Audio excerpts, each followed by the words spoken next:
Nyali Indonesia ungkap kelemahan pemimpin Israel dilengsarkan.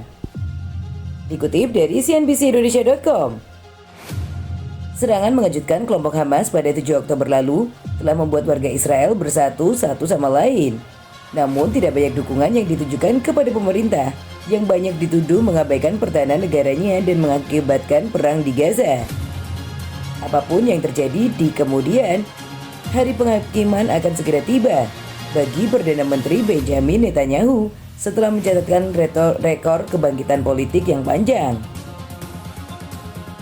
Kemarahan publik atas sekitar 1.400 korban jiwa di Israel semakin dipicu oleh sikap Netanyahu yang menyebut diri sebagai ahli strategi Churchillian yang meramalkan ancaman keamanan nasional.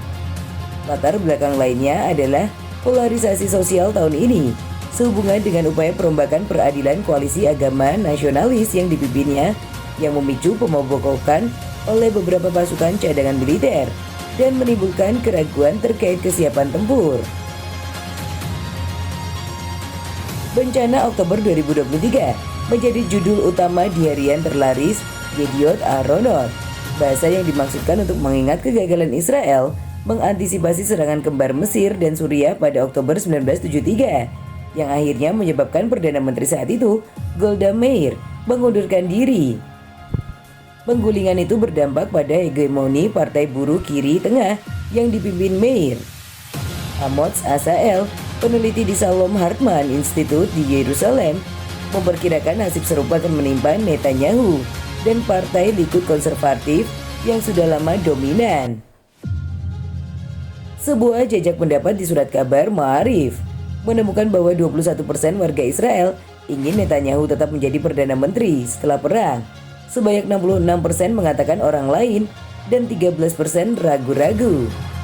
Jika pemilu diadakan hari ini, menurut jajak pendapat tersebut, Likud akan kehilangan sepertiga kursinya. Sementara Partai Persatuan Nasional yang berhaluan tengah, yang dikuasai rival utamanya Benny Gantz, akan bertambah sepertiga kursinya dan menempatkan partai tersebut pada posisi puncak. Namun, warga Israel kini tidak menginginkan pemungutan suara.